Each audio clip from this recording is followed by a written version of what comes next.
Let's take this conversation further here on RT, crossing live to historian and author Gerald Horne, now joining us here on RT. Gerald, a very warm welcome to you. I mean, look, it's a great story, this, as the multipolar world continues to flourish. I mean, Africa grows, and world leaders and top diplomats have been flocking to the continent to try and keep or even gain partnerships. What are your thoughts, Gerald, on what African states are looking for in a partner, and why are some of them seemingly turning away from Western partners?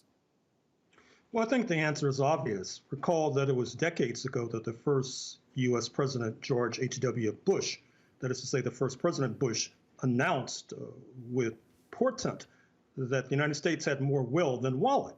And if you look at Niger in particular, the United States spent $100 million on a drone base, but the people's needs go towards healthcare and education.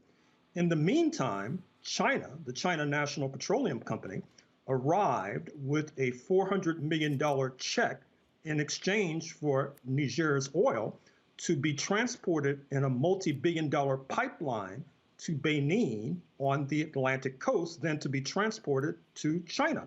At the same time, you see France is in bad odor with many West African nations.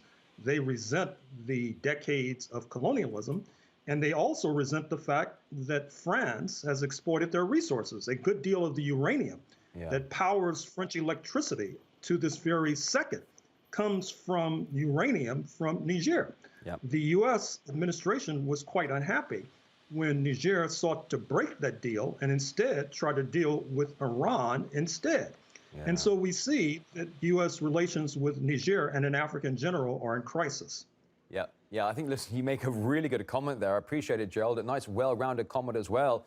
You talk about the French uranium. I mean, France is mostly powered by nuclear energy, and for so many decades, so many years, France from Niger was getting uranium, like, pennies on the dollar, just paying hardly anything for the stuff, and it was powering most of the country of France. And you mentioned China coming to certain parts of the African continent, building infrastructure, electricity, schools and roads and bridges. I guess building bridges is a better way of putting it. But when it comes to Western partners, or even perhaps former partners, where do you think the trend is going? Do you think the West can save face on the continent, or there are too many shadows and old ghosts lurking for the times of colonialism?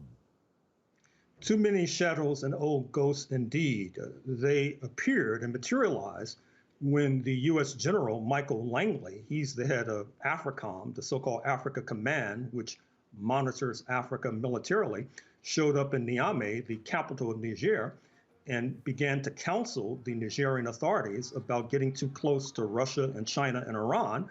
And he was promptly shown the door. And that is to say that they saw that as a reprehensible infringement on their sovereignty and an echo of neocolonialism. Yeah, listen, another good point from you, Gerald. It's a conversation that we're really going to have more time for, because there are so many implications, Gerald, with the new multipolar world. We're all moving forwards together, the global south, and the implications, what they are, to that of the reigning hegemon. Gerald Horne is a historian and author, a very interesting academic to talk to. Thank you so much for your time.